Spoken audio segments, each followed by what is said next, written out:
Easy News in American English.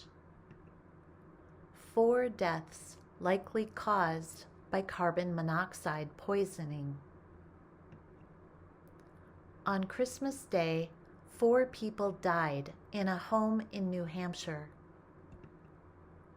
Police think the cause was carbon monoxide poisoning. The home did not have carbon monoxide alarms. Officials say this is a reminder that everyone should have carbon monoxide alarms.